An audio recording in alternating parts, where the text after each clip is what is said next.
everyone, and welcome to another royal reading here at MadWorldTarot. It's a beautiful day, late June day. It's a Thursday. It's more like a summer's day here. The flowers are out, the birds and the bees and the whatevers are out. But Harry also is out. It's a Harry day today here at MadWorldTarot. And Harry is in the news, not necessarily for good reasons. Well, he's getting an award, apparently an ESPY in the United States. He was all over the news about Mummy Diana again, having a bit of a mental health moment about that. And then we heard late today, just as I was getting ready to do these readings, that he's in big trouble for allegedly destroying evidence in the newspaper case, the hacking case against the Sun newspaper. I think it's that case. So Harry's all over the place, and he's also all over the place begging and pleading to be allowed back into the royal family. I have seen in my recent readings on him cards like the Tower show up, where he really does seem to have finally realized what he's done. Well, maybe not so much what he's done, but what he's lost. And we hear that he is yearning for his old life back. We also hear that he is dead to Prince William, which is why I have this tarot on the tarot table today, the Santa Muerte Tarot. And of course, it's a dark tarot. It's got some quite grisly artwork, so if you're squeamish, look away. We're going to first of all look at the story that he's trying to get back in Catherine's good graces, the Princess of Wales. That he was very emotional seeing her at Trooping the Colour, very relieved to see her back out in public, and he wants to make amends.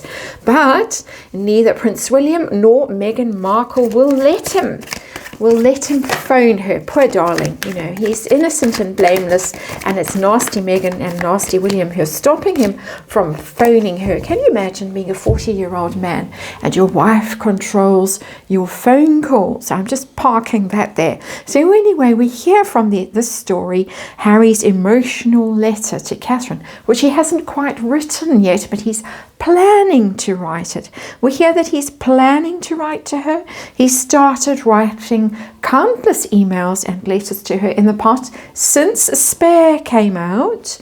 But now that he knows she's still facing treatment for her cancer, he's determined to get an apology letter through to him. And wow, what a man. What can I say but what a man. So we're going to have a look with the Santa Muerte Tarot, and we're going to ask who's behind this story. Is it a Harry story or a Meghan story? We're going to ask why. We're going to ask how he feels about the Princess of Wales and her illness, what he wants to say to her. It's apparently apology is the word that's coming through. Wants to make amends. We're going to ask how wicked William feels about this, and equally wicked Meghan feels about this, that they're stopping poor blameless has-been from contacting the Princess of Wales. We're going to ask if the letter is going to make it through the gatekeepers and how it will be received. If it does, we've heard that Meghan Markle has been trying to get hold of the Princess of Wales, but now we're hearing this is Harry wants to apologize and make amends. So we'll read on this story again, but from this slightly different angle. And let's remind you, it's tarot. It's for fun and entertainment, or my opinion or speculation. Just read energy here.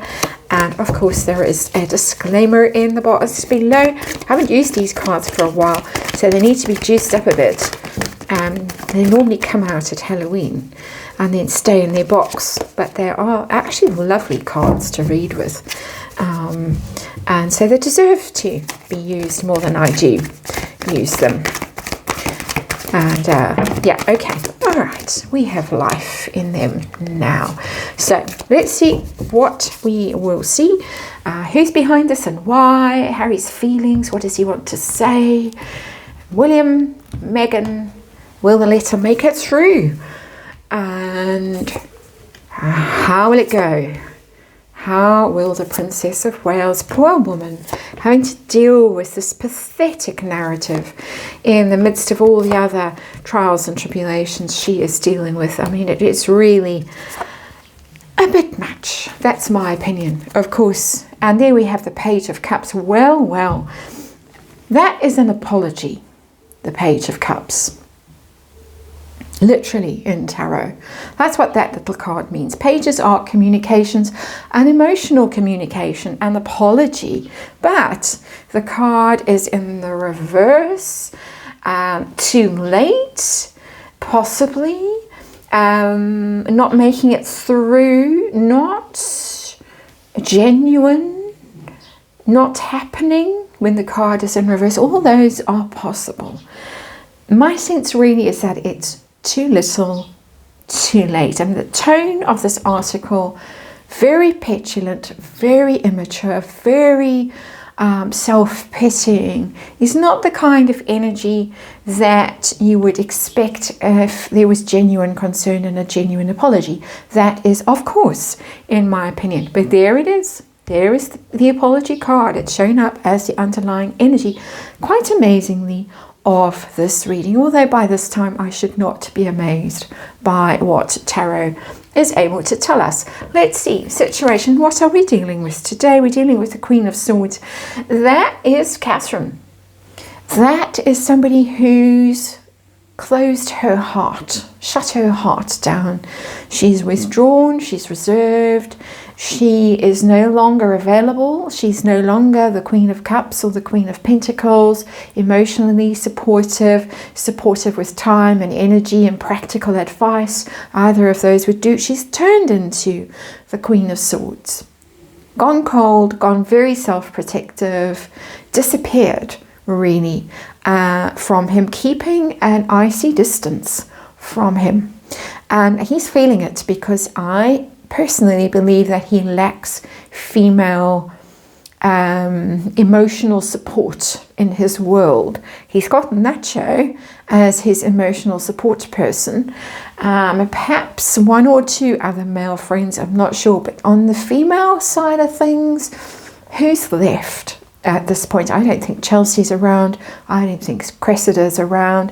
I don't think any of the cousins are around who used to be supportive. So really, he's pretty desperate at this point. I should imagine. That is my opinion. Let's see, where is this story coming from?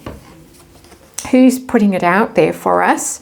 We've got the Seven of Swords. That's the person who's ghosted other people, the coward, the one who's done the disappearing act, the one who's up to something shady. So there's something somewhat shady around this. It's not necessarily coming from a good place. It's coming from somebody who has left people behind, disappointed them, ghosted them, and disappeared on them, really. That's the Seven of Swords. That's a charitable interpretation of the Seven of Swords. It's the thief card traditionally in tarot. So stealing away, it also can be kind of illness that corrodes and corrupts and things like that. It's a duplicitous card. It's not a good energy. So who is it coming from? It's coming from someone who has done something wrong at whatever level. Moral wrong, it doesn't have to be criminal wrongdoing, it can just be moral wrongdoing. And I would say that, in my opinion, Harry falls squarely into that camp. So him being cowardly, being dishonest, being deceptive, sneaking away, leaving everyone behind, and also being complicit in some of this nastiness that has gone around with regard to the Princess of Wales, the racism, the where's Kate, all of that stuff. He could have spoken out. He could have stopped it. He didn't. So why now? Why? What is going on? What's the purpose behind this? And we have the Six of Wands in reverse. He has failed. His whole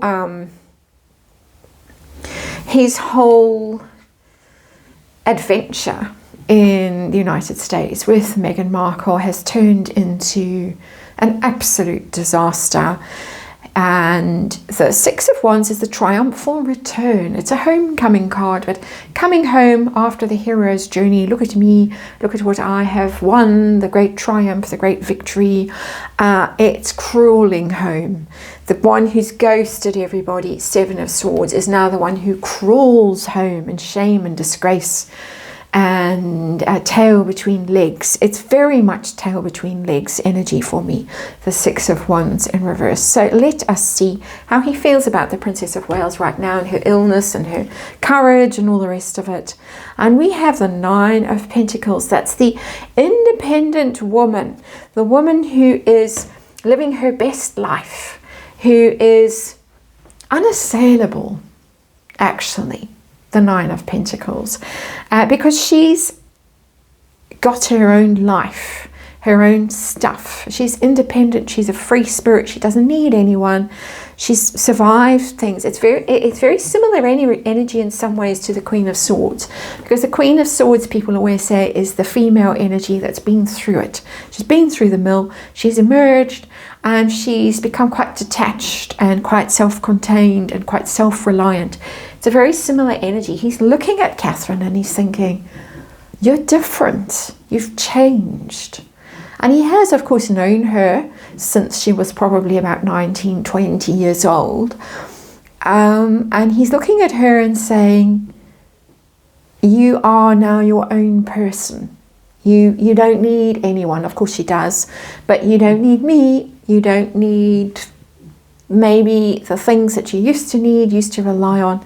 You've changed. You've become something other, something remarkable. The Nine of Pentacles is a very strong energy because it's free and independent and self-reliant and self-made. She's arrived at this place through her own efforts, the Nine of Pentacles. And that is what he looks at and he sees. So what does he want to say to her? We have the apology here already on the table, but in the reverse, what does he want to say to her? And we get I always have to check these cards because the numbers on them are tricky. The Six of Pentacles, but it's in reverse. He wants to say to her, I know that you have given me so much, and I have taken and taken and taken from you, and I haven't given back. It's the card of reciprocity, quid pro quo, charity. You've been so kind. You've been so generous to me. You've invited me into your life, into your family, into your home, into your heart. And I have basically kicked you in the head. I wouldn't say he would think it so strongly or so in such self-aware terms or self-critical terms.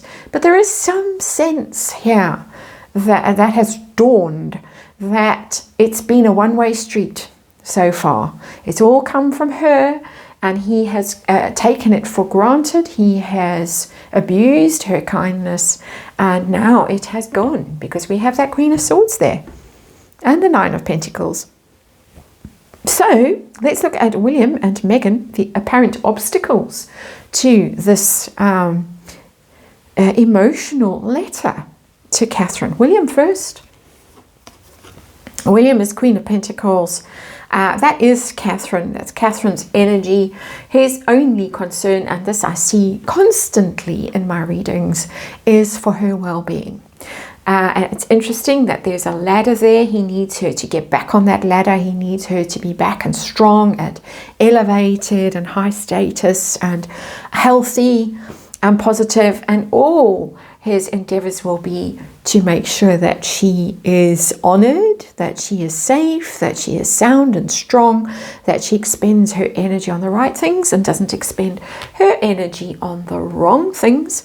Six of Pentacles in reverse. So he's not blocking Harry, but he's very focused on his wife and her health and well-being. And I guess if a little letter arrives that doesn't add to her health and well-being, it will be put in the shredder. That's my opinion. That's me being a little bit snarky. What about Meghan? Is Meghan putting Harry's phone in a safe and not letting him get near it? Poor darling. So helpless he seems to be. What is going on here? Ooh, we've got the devil. What a surprise. when we talk about her and the devil shows up. As I say, tarot has its own ways and its own insights and messages, and we have the devil. It's in reverse. So it tells me that he's somehow got to break the bond, shed those ties, because when you're with the devil or in devil energy, you're shackled to something. It's bondage. You're enslaved. Whether to your own desires or your own shadow aspects, your temper or your addiction or an obsessive love affair or something like that. He's got to break those ties. He's got to free himself from the devil in order to communicate with this Queen of Pentacles, Queen of Swords, Nine of Pentacles woman. How very interesting. This is tarot. This is what it has decided to share with us today, of course, and the energy is what I am reading. So let's look at the message itself. Will it be received? Will it make it through?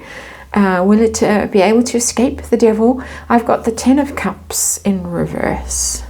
I don't think so.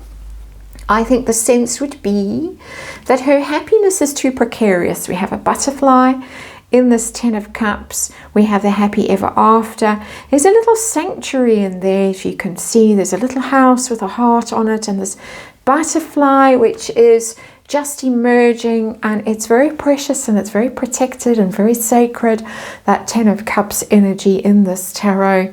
As I say, I haven't read with it for a long time, so it's almost as if I'm seeing these cards with fresh eyes, and that energy is not going to be penetrated. I don't think that letter is going to be allowed through by the gatekeepers, and of course there is the gatekeeper. So if he manages to escape her clutches, the devil's clutches, for long enough in tarot energy terms, which are archetypal, of course, not literal, and Megan, of course, of all people, knows about archetypes, so will understand what I mean when I say the devil is an archetype. How is it going to be received? Or her awareness of it. I'm sure she has eyes to see and can read newspaper headlines, unless she too has had her phone locked in a safe somewhere. Possibly she has, not allowed to look at newspapers, not allowed to read anything, see anything. It's quite possible that they have decided to do that to keep her well and healthy and stress-free. But her response, her feelings, and we have another 10 of Pentacles, another butterfly. It's also in reverse. And there's another little housey in there. Pentacles, of course, 10 of Pentacles are about the royal family, are about lineage and posterity, a future, passing down through the generations. No. It disturbs her peace. Don't think it will make her through. If she thinks about it at all, it's he's out. He's out of the royal family. He's out of that inner sanctum, which is represented by the Ten of Cups, but also by the Ten of Pentacles. Your nearest and dearest, the people that you trust with your possessions and your children and your security and all those kinds of things, are represented by the Ten of Pentacles. It's also a card of debt when it's in the reverse. Tremendous abundance when it's upright, completion in a financial sense. You have so much that you can not only provide for yourself, but you can also provide for future generations. In reverse, it's a card of tremendous debt. Debt that can probably never be repaid. And we have two cards of debt in this reading because we have the Six of Pentacles in reverse. Harry knows that he has abused Catherine's good nature. He hasn't given anything back to her. All he's done is take from her, and she knows it too. And it's escalated now from the Six of Pentacles, the way he sees it, to the Ten of Pentacles, the way she sees it. She sees that he could in fact cost her her future, her health, her place in the royal family, or the royal family itself, her children's place in the royal family. Harry has cost her, or potentially is costing her, or could cost her, all of that. She's in no mood to forgive him, to welcome him back, to have anything to do with him. It's coming through as very strong energy. I'm reading energy here and it's powering through. So there you have it. Good luck, Harry. Get your crowns out, start writing that letter. It's not going to get anywhere. That's the reading. Thank you for watching. I'll see you on the next one.